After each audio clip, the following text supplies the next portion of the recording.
소리를 전해드리는 인민의 소리 방송입니다.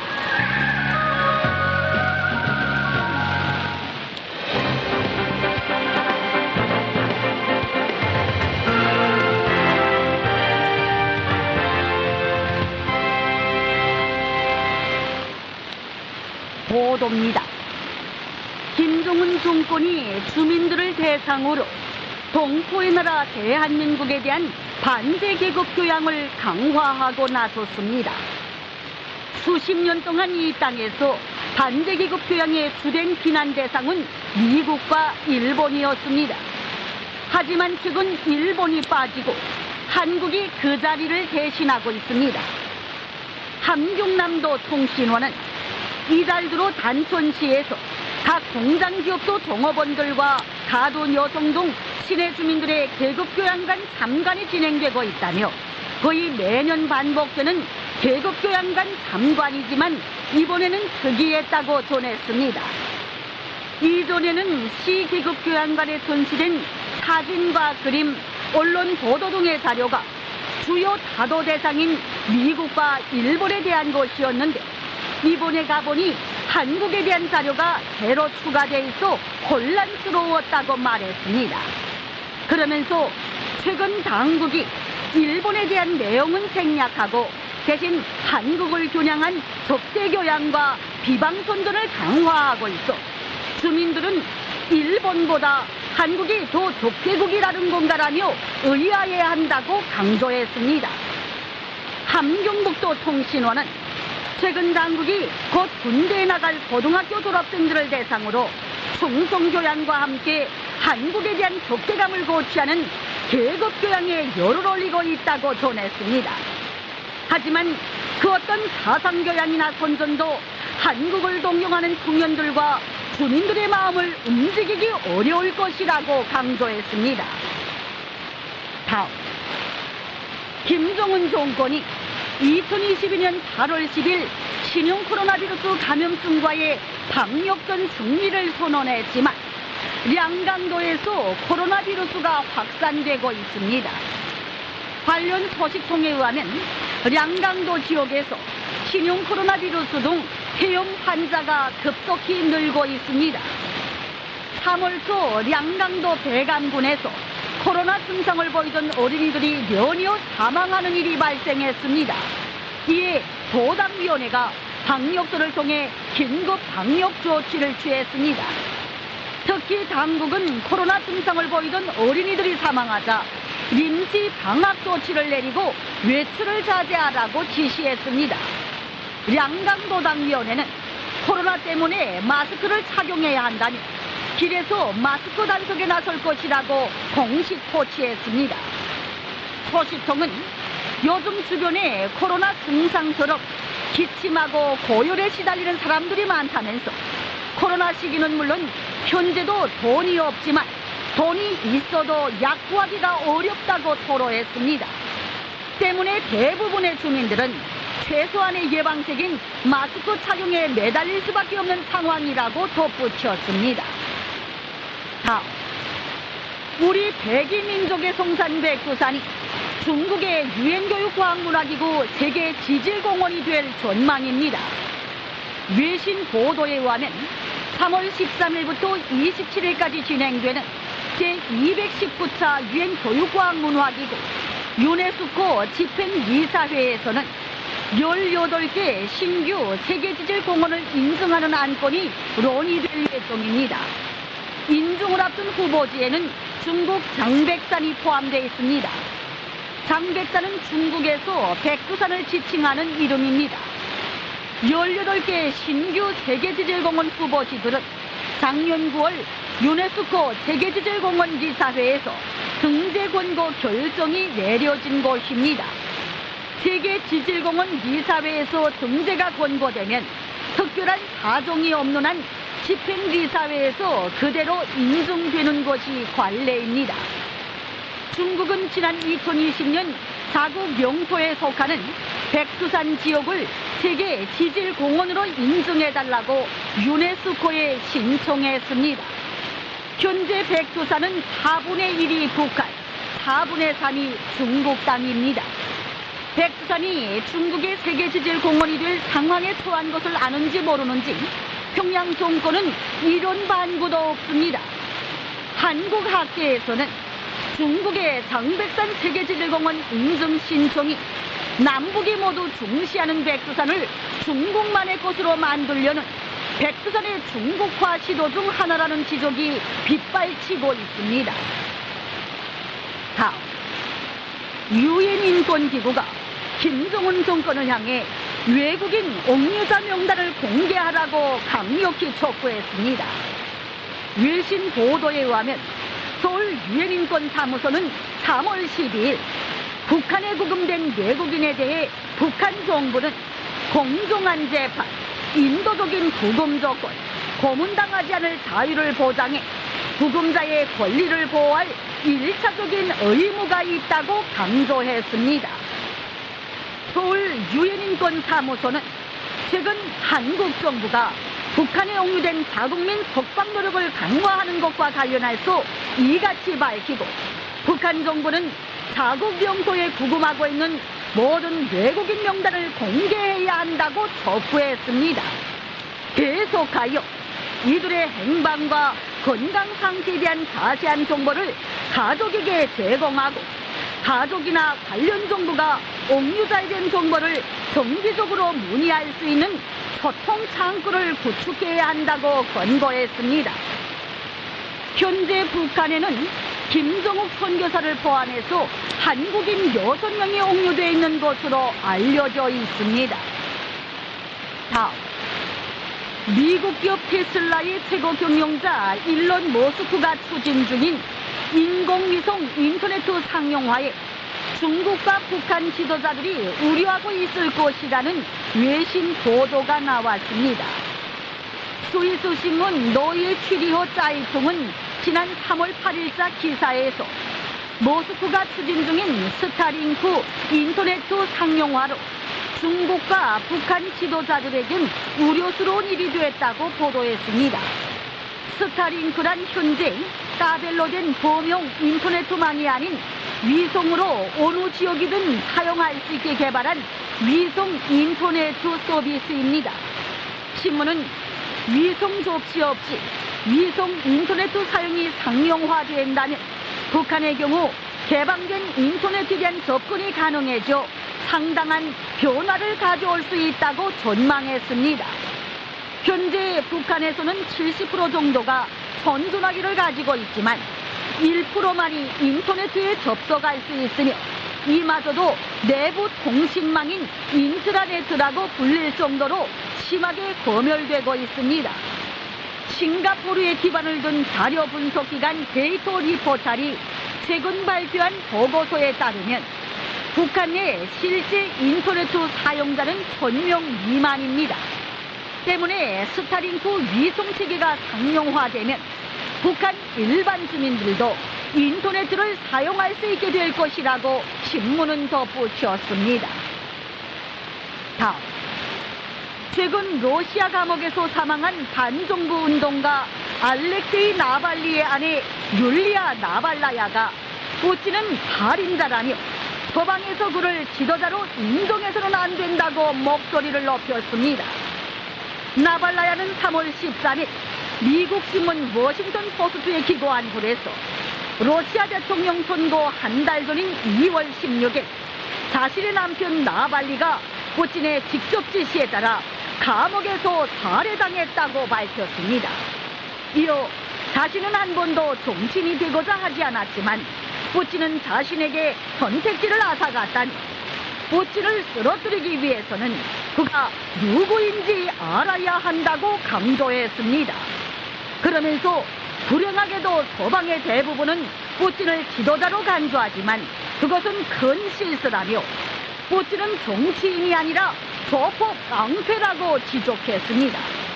계속하여 푸틴을 마피아 두목으로 보면 그의 잔인함과 과시적 사치, 살인에 대한 의지를 이해할 수 있다면서 왜 민주주의 국가에서 공정하게 선출된 지도자들이 수십 년간 조작 선거로 당선돼 살인과 폭력을 자행한 범죄자를 자신과 동급으로 보고 있느냐고 반문했습니다.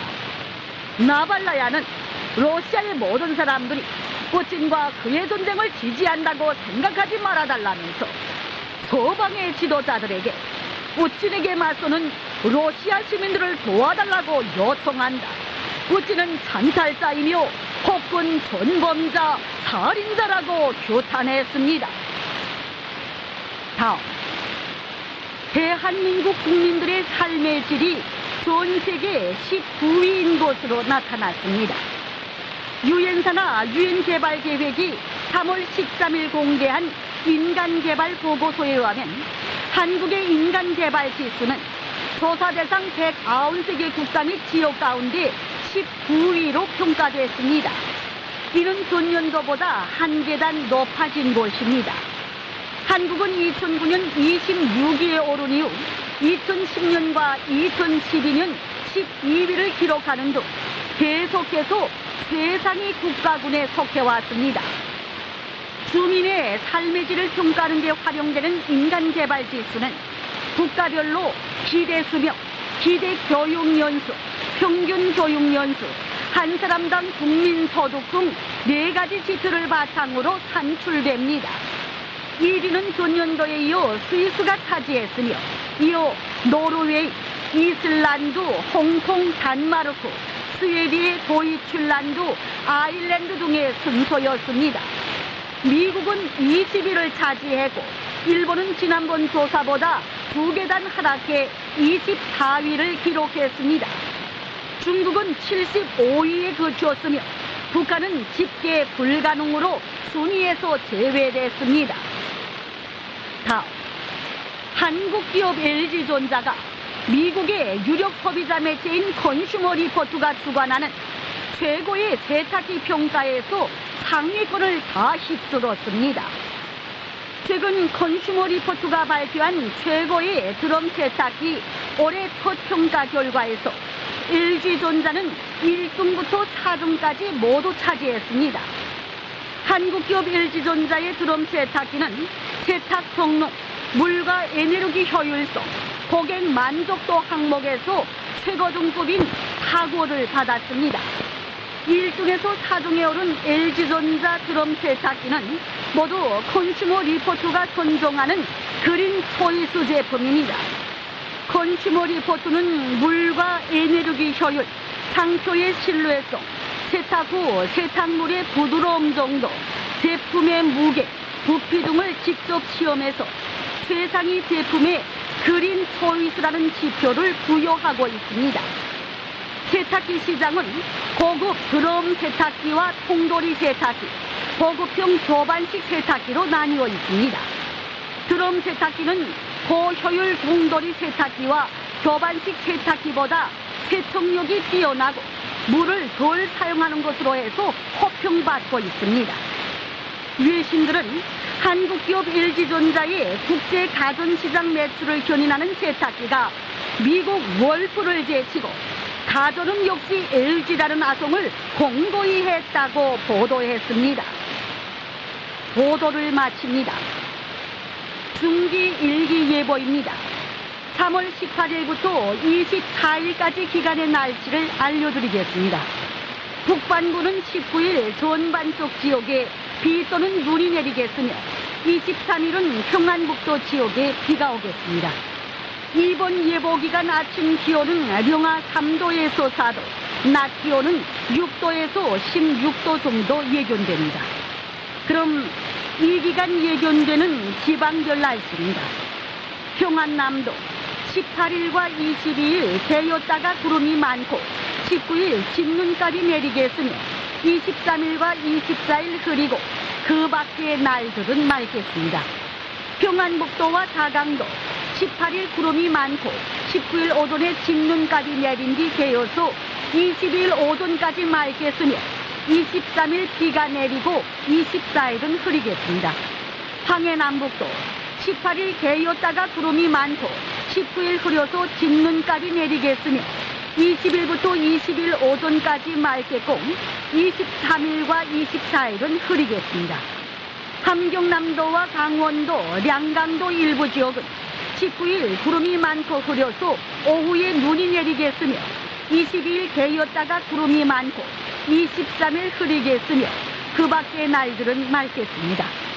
함경북도와 량강도 일부 지역은 19일 구름이 많고 흐려서 오후에 눈이 내리겠으며 20일과 23일, 24일은 구름이 많고 그 밖의 날들은 맑을 것으로 예견됩니다.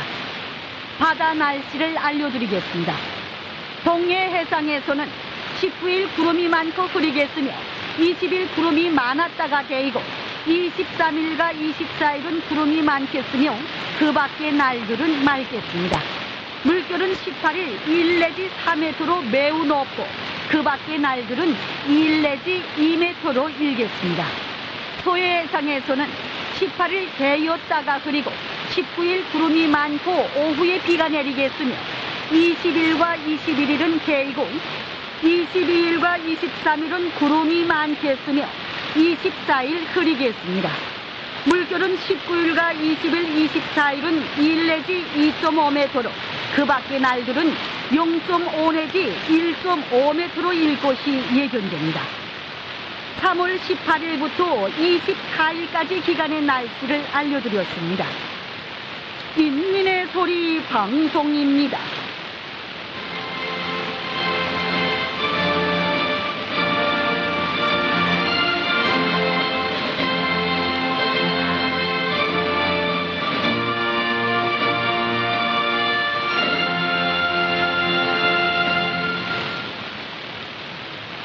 선서. 우리는 김일성, 김정일, 김정은 3대 세습 독재를 물리치고 북한인민의 자유와 해방을 위해 정의의 기치를 높이 든 투사들로서 북한의 자유와 민주주의 위협을 완성하고 통일된 북왕조국을 건설하기 위한 성스러운 투쟁에 이 한 몸 바칠 철석의 의지를 담아 엄숙히 선서합니다.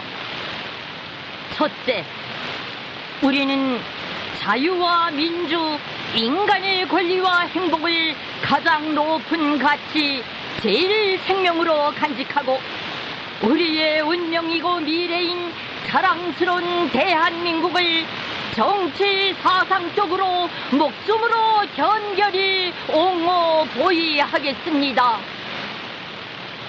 둘째, 우리는 한반도의 자유롭고 발전된 통일조국을 건설하기 위해 북한의 자유와 해방을 위해 위대한 자유민주주의 기치를 높이 죽혀들고 인민의 요구와 시대의 흐름에 충실할 것이며 반독재 투쟁에 목숨 바쳐 나서겠습니다.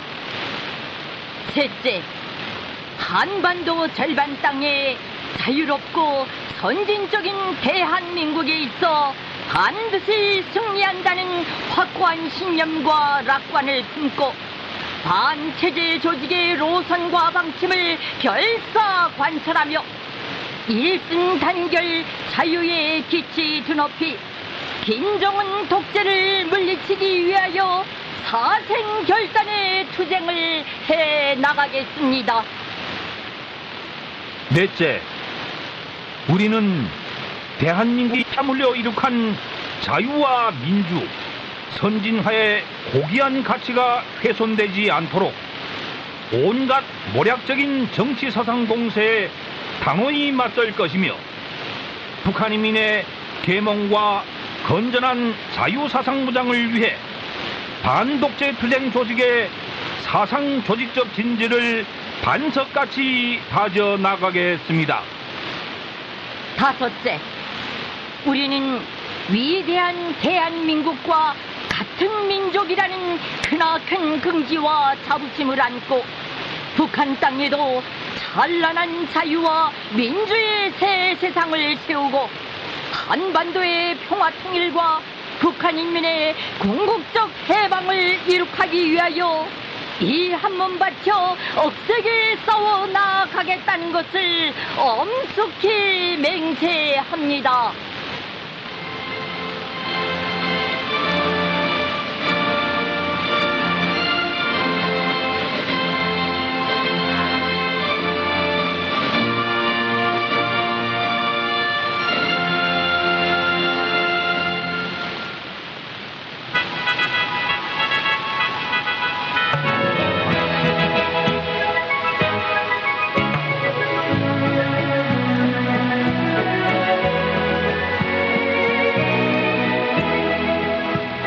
절망과 고통으로 몸부림치는 우리 인민들에게 밝은 희망과 미래를 제시해주는 방송 대학 시간입니다.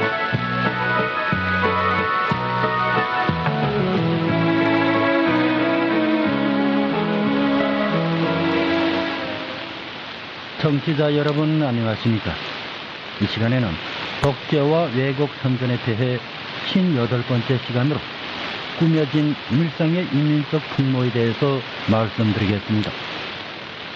김일성을 신격하기 위한 당국의 선전선동의 핵심은 그를 사상리론의 천재, 군사전략의 대가, 자유로운 인민의 어버이로 만드는 것입니다. 즉, 역사적 사실을 왜곡하고 과장하여서라도 김일성의 사상리론의 위대성, 명도의 위대성, 풍모의 위대성을 최대한 부각시키는 것입니다. 이 중에서 풍모의 위대성과 관련해 초기 혁명활동 시기 김일성이 했다는 모순사리와 길림육문중학교 시절의 상월 선생을 들 수 있습니다. 김일성은 회고록 세기와 더불어에서 푸르허라는 마을을 반동 동네로부터 혁명 동네로 개조하기 위해 자신이 직접 마을에 들어갔다고 제거했습니다. 예술영화 조선의 별도 김일성이 푸르허라는 마을에서 모순살이했다는 내용으로 한계부를 만들었습니다. 이 영화에서 김일성이 우물가에서 아낙네들에게 얼음도 까주면서 친해지는 장면이 유명합니다. 이것을 보면 마치 목숨을 내대고 혁명을 위해 모순으로 가상에 잠입한 것으로 되어 있습니다. 하지만 알고 보면 실상은 그것과 완전히 다릅니다. 1931년 당시 장춘으로 총을 사러 갔던 리종락, 김강렬을 비롯한 김성주의 선배들이 모두 일제 경찰에 체포됐습니다. 김성주는 이 소식을 접하자마자 리종락 부대가 조선혁명군 특무대에서 빌려왔던 총 22여 자루를 모두 가지고 재빨리 도망쳤습니다. 그러자 조선혁명당 왕집행위원장 겸 조선혁명군 총사령이었던 현익철이 고동대란 소대장에게 한 개 소대를 주어 당장 김성주를 잡아 총을 사자로 하고 지시했습니다. 현익철은 여러분이 잘 아시는 량세봉의 성광격이라고 할 수 있었던 민족주의 지도자였습니다. 량세봉은 나중에 현익철의 후임으로 조선혁명군 총사령으로 임명됐습니다. 고동래는 김성주가 무성에 있다는 정보를 입수해 현지에 찾아갔습니다. 그런데 무성에는 대부호인 김일성의 친구 장무라의 아버지가 있었습니다. 김성주는 장무라에게 고동리가 거느리고 온 소대가 공산당 군대라고 거짓말을 했습니다. 사실 고동리의 부대는 조선혁명당 소속의 민족주의 계열 부대로 당시 중국 정부와 합작하는 사이였습니다. 중국 정부는 공산당이라면 치를 떨고 다 잡아들일 때였는데 김성주의 고발에 속은 중국 경찰은 한 조선인 대추집에서 점심밥을 먹던 고동대 소대를 몽땅 체포합니다. 이렇게 되니 현지 조선인 유지들이 나서서 이 사람들은 공산당이 아니라 진짜 조선혁명군이라고 무죄를 주장하고 탄원하게 되었습니다. 지역에서 제일 큰 부자의 아들은 공산당이라고 하지 현지 주민들은 공산당이 아니라고 하니 경찰이 난처해졌습니다.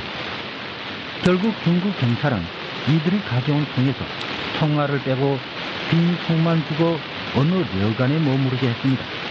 이렇게 되니 고동리가 화가 나 맨손으로라도 김성주를 잡아오겠다고 려간을 나섰는데 바로 그때 어디선가 날아온 총알이 고동리의 배를 간통했고 그는 그 자리에서 죽었습니다. 누가 총을 쐈는지는 알려지지 않았지만 누구나 봐도 이건 동항상 김성주가 쏜 것이 확실했습니다. 이렇게 되자 조선혁명군 총사령 현익철은 무려 100명의 무장부대를 풀어 당장 김성주를 잡아오라고 지시했습니다. 이런 내용은 당시 조선혁명군 사령부에서 호위병을 지냈고 1983년까지 중국 련영성 신빈현에서 살았던 김영철이라는 분의 증언입니다. 고동대의 사례품으로 쫓기게 된 김성준은 결국 숨을 곳을 찾아다니다 마침내 푸르허라는 마을에 들어가 김일령이라는 사람의 조카인 홍상일의 모습으로 가장하고 숨어있게 됩니다. 그런데 김성준은 운이 참 좋았습니다. 한 달 뒤 현익철이 심양에 회의하러 갔다 오다가 일본 영사관에 체포됐습니다.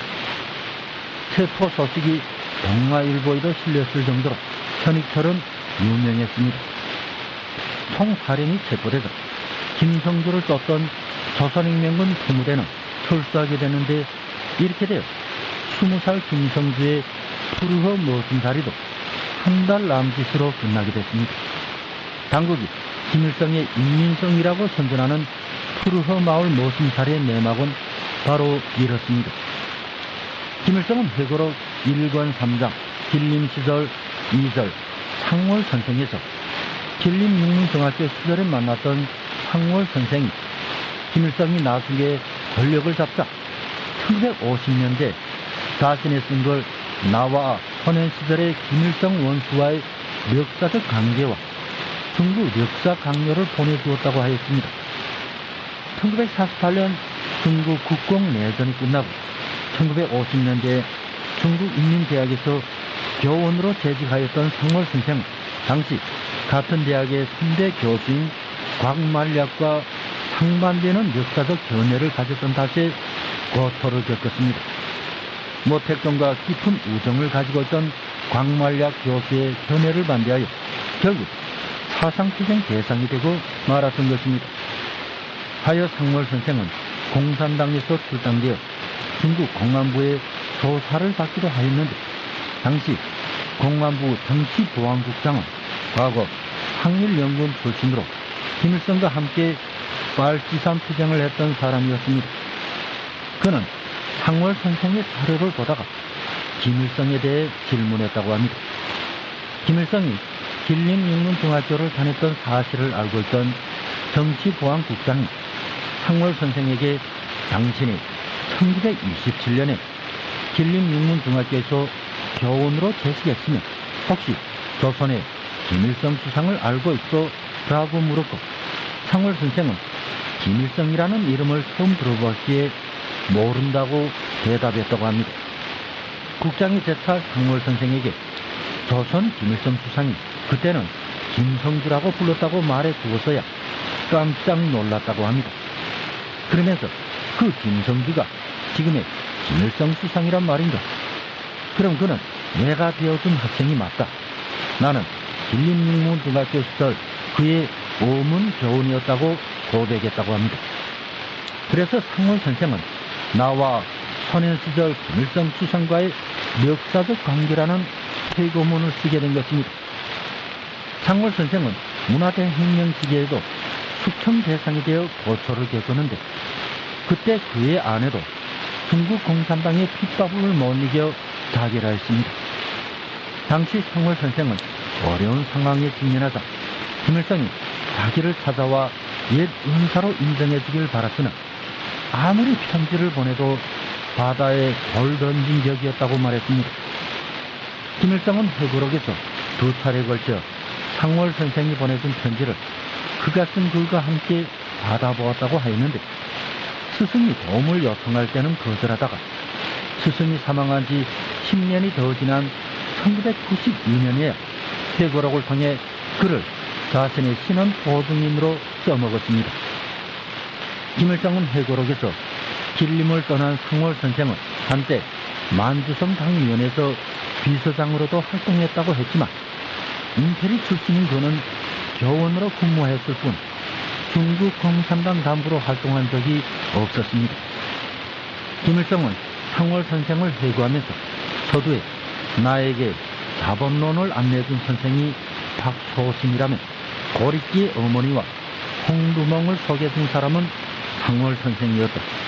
상월 선생은 길림육문중학교의 오문 교원이었다고 회고했습니다.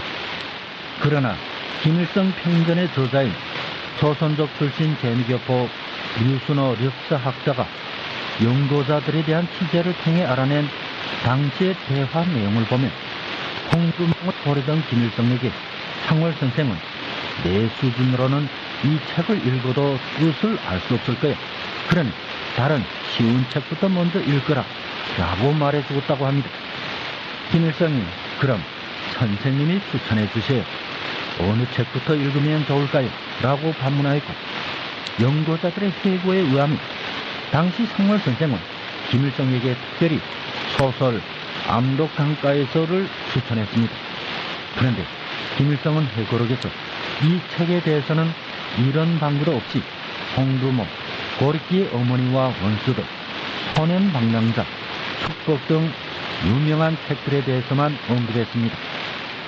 특히 회고록에서 김일성은 상월 선생의 딸들을 만난 사연을 사진과 함께 설명했지만 사실 상월 선생이 살아생 전에 그렇게도 어려운 시기에 도움을 받으려고 보낸 편지들을 외면했으면서도 정작 그가 죽고 자신의 회고록을 쓰게 되자 딸들인 상가랑과 상호원을 평양으로 불러 자신을 미워하는 데 써먹었습니다.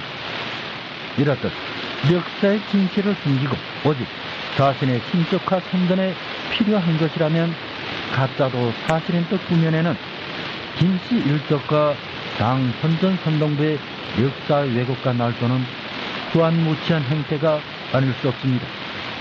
그럼 오늘 방송 대학 시간은 여기서 모두 마치겠습니다. 다음 시간까지 안녕히 계십시오.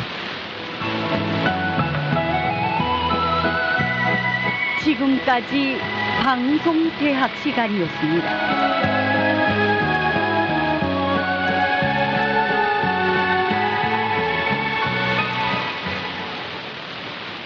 국민의 소리 방송입니다.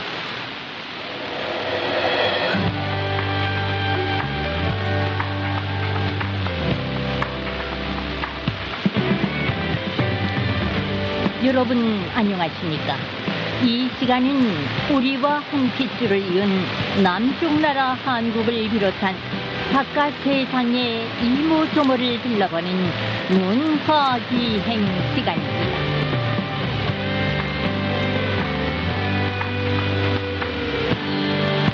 오늘 문화기행 시간에는 로봇으로 모를 심고 추수하는 대한민국의 선진적인 농업기술과 발전상을 들려드리겠습니다.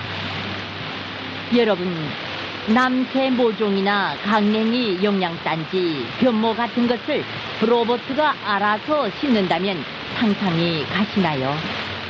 농촌의 기계화 시대를 훨씬 지나 이제는 농촌의 자동화, 로봇화가 실현되어 사람의 손을 거치지 않고 로봇가 척척 모종을 심는 세상이 정말 있을까요? 호기지고 여인소에게 목례를 지우고 밭갈이를 하고 모내기철이나 강냉이 영양단지를 옮겨 심는 계절이 오면 온 나라 사람들이 농촌 동원으로 끌려가 모 심기를 해야 하는 우리 농촌의 현실에서 아마 상상하기 힘들 것입니다. 하지만 그런 꿈 같은 세상, 과학 영화에서나 볼 수 있는 희한한 일들이 현실로 된 세상이 정말 있습니다. 바로 한반도 남쪽에 자리한 동포의 나라 대한민국입니다. 최근 한국의 언론에는 도마도와 파프리카를 구분하여 로봇가 혼자 모종을 옮겨 심는다는 기사가 실렸습니다. 한국생산기술연구원 로봇 연구팀이 로봇 전문 업체와 함께 무인 자동화 스마트팜 정식 로봇을 공동 개발하였다고 밝혔습니다. 연구팀이 개발한 로봇은 팔과 자율주행 이동체로 구성되어 있습니다. 한쪽 로봇 팔은 모판에서 개별 모종의 위치를 정확히 파악해서 한 개씩 모종을 뽑아낼 수 있습니다. 다른 팔은 옮겨 심어야 할 위치를 인식해 파낸 후 뽑아낸 모종을 옮겨 심습니다. 이 자동화 로봇은 사람의 도움이 전혀 없이 독자적으로 모종을 옮겨 심을 수 있었습니다. 하나의 모판이 끝나면 자율주행 이동체가 다음 모판으로 이동해서 순차적으로 작업을 진행합니다. 정식 로봇가 모종의 위치와 심을 위치를 정확히 인식할 수 있는 것은 인공지능을 활용한 영상인식 기술 덕분이라고 하겠습니다. 도마도 모종과 파프리카 모종의 모양은 서로 다르고 같은 품종도 모양이 약간씩 달라서 연구팀은 인공지능 학습을 통해 잎과 줄기 모양, 숫자, 높이와 각기 다른 다양한 모종 형태를 인식할 수 있게 만들었습니다. 정식 로봇과 구현된 자율주행 이동체는 다양한 스마트팜 농작업에 적용할 수 있도록 개발되었습니다. 조만간 이 연구팀은 청소 로봇, 방제 로봇, 인식 로봇을 순차적으로 공개할 예정이라고 밝혔습니다. 최근 한국은 농업의 4차 산업혁명의 기술을 활용하여 농작물이나 가축의 생육 환경에 스마트팜 농법을 받아들이고 있습니다. 지금 한국은 공업 분야뿐만 아니라 농업이 빠르게 진화하고 있습니다. 전통적인 농업의 정보통신 기술과 막대한 정보, 사물 인터네트, 인공지능, 로봇 등 4차 산업혁명 기술을 적용해서 작물과 가축의 생육 환경을 원격이나 자동으로 적절하게 유지하고 관리할 수 있는 첨단 농장이 속속 등장하고 있는 것입니다. 이런 농법을 스마트팜이라고 하는데, 스마트팜은 똑똑하다는 뜻의 영어 단어 스마트와 농장이라는 뜻의 영어 단어 팜을 합친 말입니다. 다시 설명한다면 첨단 기술을 이용해서 농작물을 재배하는 실내 농장을 말합니다. 시설의 온도, 습도, 해 비침량, 이산화탄소 농도, 토양 영양분 상태 등을 정확히 집중 분석하고 그 결과에 따라 자동 조절 장치를 통해서 필요한 조건을 만들어주는 것을 말합니다. 한마디로 스마트팜은 첨단 기술이 도입되어 모든 작물 관리가 컴퓨터로 지능화된 현대적인 실내 농장을 말합니다. 일반적인 야외 농장에 비해서 실내 농장, 즉 스마트팜은 많은 장점을 가지고 있습니다. 실내 농장에서 컴퓨터 자동 조종 체계를 이용해서 작물을 키우면 생산성은 물론 품질을 대폭 높일 수 있습니다. 또한 계절에 상관없이 작물을 생산할 수 있고 재배 비용도 낮출 수 있습니다. 화학 비료를 쓰지 않는 걸 비롯해 물의 사용량도 100분의 1 정도로 줄일 수 있습니다. 특히 같은 면적의 일반 야외 농장에 비해서 생산성은 무려 수백 배에 이릅니다. 대한민국은 일찍이 스마트팜 도입에 나섰습니다. 현재 한국에는 많은 스마트팜이 있습니다. 한국 스마트팜의 선구자라고 할 수 있는 팜8는 2004년 미래원이라는 명칭으로 세워진 농업 전문 회사입니다. 팜8는 온실에서 새싹 남새 재배 전문 농업 회사로 다양한 남새를 생산하는 농업 기업으로 발전했습니다. 팜8는 현재 비료나 농약을 전혀 쓰지 않는 다양한 친환경 새싹 남새와 파프리카 등 150여 종의 영양가 높은 남새를 생산해서 공급하고 있습니다. 이처럼 선진 기술 개발과 도입에 앞서 있는 한국의 스마트팜을 수입하려는 나라가 세계적으로 늘어나고 있습니다. 이미 한국은 갖가지 농산물에 이어 첨단 기술을 도입한 스마트팜 농작물 재배 시설과 정밀 기술까지 여러 나라에 소출하고 있습니다. 모든 사실은 세계 10위권을 차지하는 경제 대국인 한국이 공업 강국과 동시에 세계 최고 수준의 농업 기술 강국이라는 걸 다시 한번 보여주고 있습니다. 참으로 자랑스러운 대한민국입니다. 한국의 농촌은 모든 농사일을 기계가 다 합니다.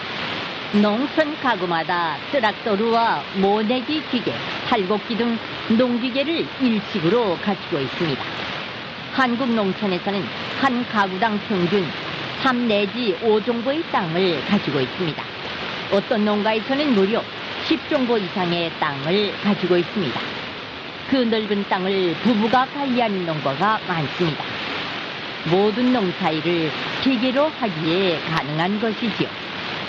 한국의 모내기철과 가을철에 보면 논과 밭에 사람이 거의 보이지 않습니다. 기계에 사람이 한두 명 타고 모내기도 하고 벼가을도 하지요. 벼가을은 기계로 그 자리에서 탈곡하여 사예시로 종미소로 실어갑니다. 탈곡 후 볏짚은 기계로 즉시 포장하여 가축 사료로 사용됩니다. 이렇게 모든 농사일을 기계로 하니 모내기철에는 전국의 논밭이 단 며칠 만에 푸른 벌판으로 변하고 가을에는 전국의 넓은 벼바다가 며칠 만에 맨 땅으로 바뀝니다. 한국에서는 논일은 물론 밭일도 중서용 농기계로 아주 쉽고 편하게 합니다. 한국 농촌에서는 강냉이를 많이 심지 않습니다. 밭에 심는 작물은 주로 수익이 많은 수박, 참외, 딸기, 토마토 등을 비롯한 남새 종류입니다. 경사가 급한 산골밭에는 주로 오미자, 구기자, 포도 등 특이 작물을 심습니다. 사과와 배도 종자 개량을 해서 우리나라 과일 크기의 2배만큼이나 큽니다. 한국의 농촌에서는 소와 돼지, 오리, 닭 등을 키우는 전문 가축 농가가 많습니다. 이런 가축 농가 일도 거의 모두가 기계로 합니다. 스마트팜은 축산 분야에도 도입되어 있는데 2021년 현재 4,785개의 축사에 선진 기술이 도입되었다고 합니다. 한국에서는 집짐승을 키우는 것도 일일이 사람의 손이 필요하지 않는 시대가 된 것입니다. 이처럼 한국은 농촌이 현대적으로 발전되어 농가의 평균 수입이 10만 달러 정도라고 합니다. 농촌에 대한 한국 정부의 지원도 상당합니다. 농협은행에서는 어려운 농민들에게 자금 지원과 농기계 대여 및 비료 지원 등도 해주고 있습니다. 그리하여 한국은 해마다 대풍을 이루어 쌀 재고량만 해도 무려 200만 톤이나 됩니다. 매해 쌀이 남아 돌아서 쌀 보관이 문제라니 우리와는 너무도 딴 세상 이야기가 아닌가요? 한국에 남아 도는 쌀을 가져다가 굶주림에 허덕이는 우리 인민이 먹을 수 있다면 얼마나 좋을까요?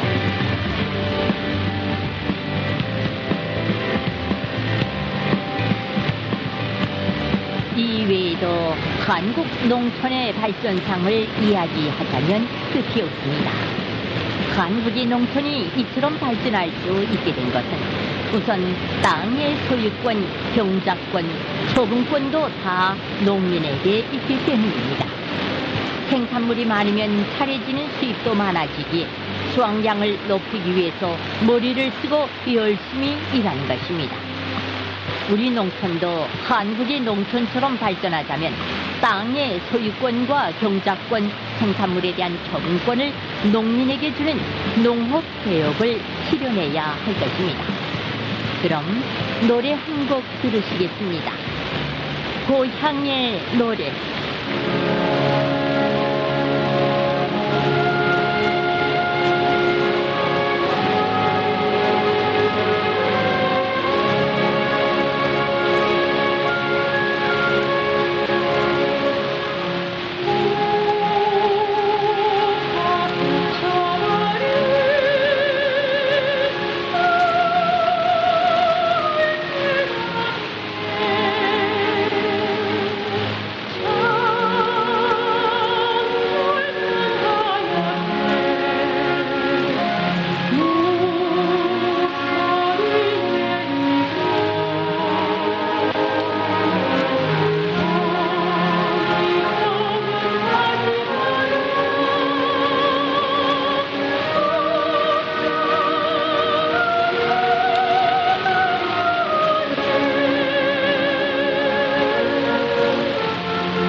그럼 오늘의 문화기행 시간은 여기서 마치겠습니다. 여러분 안녕히 계십시오. 인민의 소리 방송입니다. 론평입니다. 출근은 고문이나 마찬가지다. 이것이 바로 요즘 출근을 강요하는 한국에 대한 우리 청년들의 대답입니다. 알려진 것처럼 코로나 이후 생계난으로 고통받는 우리 청년들의 무단 결근이 늘어나고 있습니다. 당국과 직장에서 무단 결근에 대해 엄중히 경고하고 심한 경우에는 법적 조치까지 하고 있지만 오히려 우리 청년들의 반발심은 더욱더 커지고 있습니다. 전국의 통신원들에 따르면 최근 무단 결근하는 청년들이 전보다 2배 이상 늘어나고 있는 것으로 나타나왔습니다. 전에는 한 직장의 무단 결근자가 1명 내지 2명이었다면 지금은 평균 5명 이상 된다는 것입니다. 양강도 해산 세멘트 공장의 경우 5명의 청년들이 열흘이 넘게 무단 결근했으며 이에 직장 일꾼들이 청년들의 집에 찾아가 실태를 묘해했으나 별다른 대책을 세우지 못하고 있는 것으로 전해졌습니다. 그러면 최근 전국적으로 무단 결근하는 청년들이 급증하는 이유는 어디에 있겠습니까? 그것은 바로 생계난 때문에 특히 먹지 못해서 출근하지 못하는 것입니다. 량강도 해산세의 한 청년은 2022년 일생을 함께할 여성을 만났지만 생활난으로 결혼식도 치르지 못하고 동거만 해오다가 지난해 11월 아이를 낳았습니다. 하지만 생활이 어려워 산모가 제대로 먹지 못해서 아기에게 젖을 먹이지 못해 매일 밤 아기가 보챘고 이에 청년은 단 얼마만이라도 벌기 위해서 직장에 출근하지 않고 돈벌이에 나섰습니다. 이 청년의 집을 찾아간 공장 일꾼들은 너무나도 비참하게 살고 있는 가족들의 모습을 보고는 아무 말도 하지 못하고 한숨만 쉬다 돌아갔다고 합니다. 사태가 이처럼 엄중함에도 불구하고 김정은 정권은 각 공장 기업소 당위원회를 통해서 무단 결근이 잦은 청년들에게 법적 처벌을 받게 될 것이라고 엄중히 경고하고 나섰습니다. 실제로도 몇 명을 시범게임으로 단련대로 보냈지만 오히려 청년들의 불만과 반발심만 호조시키고 있습니다. 청년들 속에서는 부모 세대들이 굶어 쓰러지면서도 충성을 다했지만 잘해지는 것은 배고픔 뿐이었다는 것을 두 눈으로 똑똑히 지켜봤다며 당장 굶어 죽게 생겼는데 영웅칭호를 받아서 못하고 훈장을 많이 받으면 무슨 소용이 있는가? 우리가 노력하지 않으면 살지 못하니까 직장에 출근하는 건 죽기보다 더 싫은 일이고 고문이나 마찬가지라는 말까지 나오고 있습니다. 특히 청년들은 출근시켜 일을 시키려면 먹을 것부터 달라며 노임은 물론이고 식량 배급조차 없는 현실에서는 출근하는 것이 곧 죽음이라고 반발하고 있습니다. 청년들이 이처럼 김정은 정권의 경고와 처벌에도 불구하고 출근하지 않는 것은 요즘 청년들의 세계관이 과거 세대와 많이 달라졌기 때문입니다. 우선 1990년대 고난의 행군 시기에 태어나거나 성장한 요즘 청년들의 인식은 개인의 삶과 미래를 국가가 아니라 자기 자신이 개척하고 만들어야 한다는 것입니다. 이들은 고난의 행군 시기 두 눈으로 고지식하게 출근하면서 충성을 하던 사람들이 가장 먼저 가장 많이 굶어 죽는 참상을 똑똑히 목격했습니다. 그러니 당과 수령을 신뢰하지 않고 당국의 지시를 따르지 않는 것입니다. 또한 요즘 청년들의 또 다른 특징은 국가를 대하는 태도가 과거와는 많이 달라진 것입니다. 당과 수령보다 내 몸이 먼저라는 인식을 가지고 있으며 국가에 무조건 헌신하는 것보다 자신의 이해관계에 따라 복종하거나 반발하고 있는 것입니다. 이처럼 요즘 청년들의 세계관이 과거와 180도로 달라지게 된 데에는 과거 세대와 달리 세상이 돌아가는 물정을 너무도 잘 알고 있기 때문입니다. 1990년대 고난행군 시기 전국적으로 활성화되기 시작한 장마당 장사활동을 통해서 외부 문물이 많이 들어오고 또 이것을 접하면서 성장했기 때문입니다.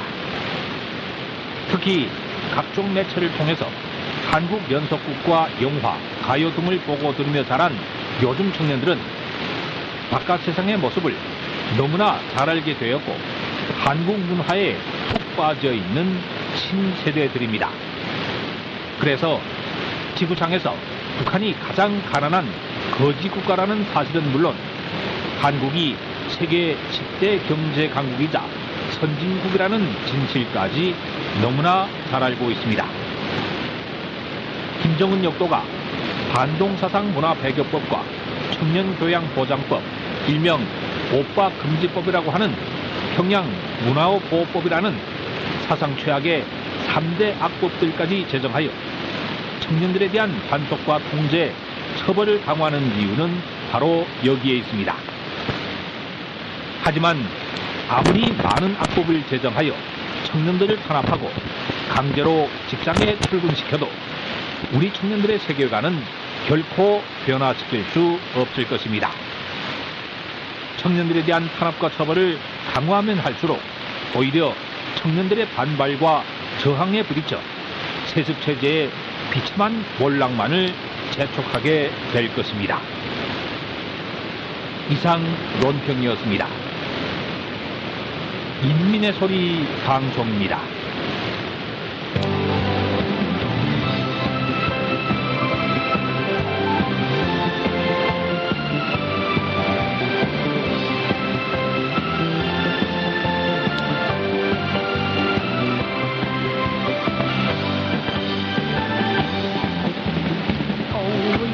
이제는 일어나 내일을 위하여 어둠으로 가득한 세상을 바꿔가세 랄랄라 타타타라랄라 고달픈 청춘아 랄랄라 타타타라랄라 그 누가 막을 거냐 동물여 모두 다 일어나 자유를 되찾으리라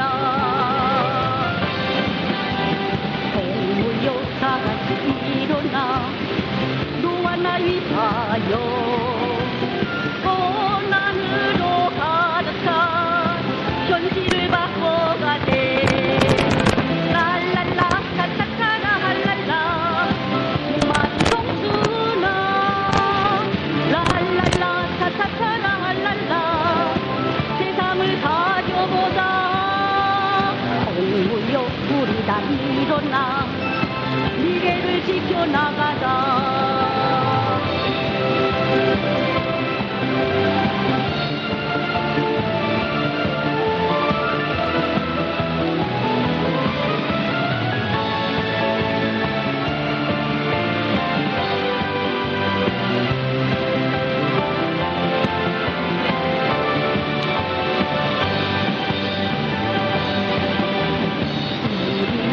끓는 청년들 손잡고 나가자 넘어져도 일어나 세상과 싸워가세 일어나세 목물린 청춘이여 눈을 뜨세 희망의 상징이여 뜨거운 심장 바쳐 자유를 되찾으리라 뜨거운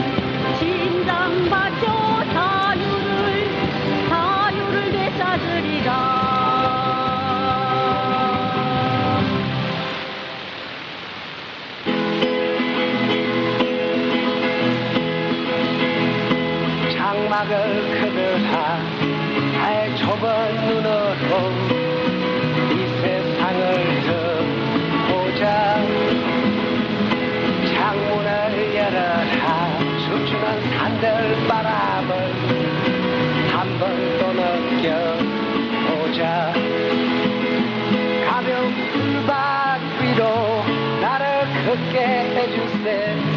몸과 새들의 소리 듣고 싶소. 울고 웃고 싶소. 내 마음을 만져줘. 나는 행복의 나라로 갈 거야. 접어드는 초저녁 누워 공상에 들어 생각에도 취했어. 여기 작은 창가로 흘러드는 산뜻한 노는 아이들 소리. 아, 나는 살겠소. 태양만 비친다면 땅과 하늘과 바람 안에서 비와 천둥의 소리 이겨 춤을 추겠네. 나는 행복의 나라로 갈 거야.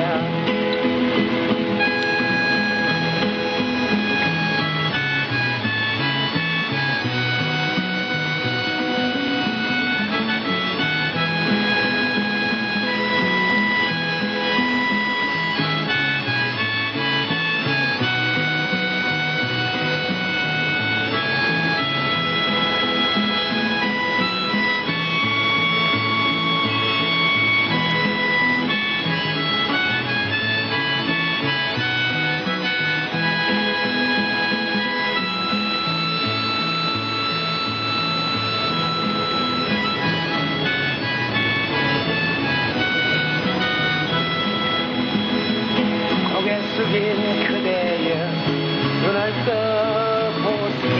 기도도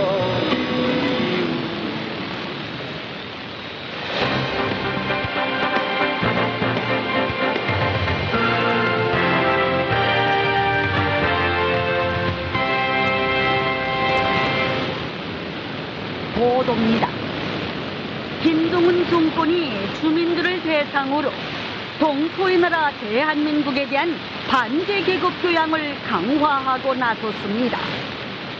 수십 년 동안 이 땅에서 반대 계급 교양의 주된 비난 대상은 미국과 일본이었습니다. 하지만 최근 일본이 빠지고 한국이 그 자리를 대신하고 있습니다. 함경남도 통신원은 이달 들어 단촌시에서 각 공장기업소 종업원들과 가돈 여성 등 시내 주민들의 계급교양관 참관이 진행되고 있다며 거의 매년 반복되는 계급교양관 참관이지만 이번에는 특이했다고 전했습니다. 이전에는 시 계급교양관에 전시된 사진과 그림, 언론 보도 등의 자료가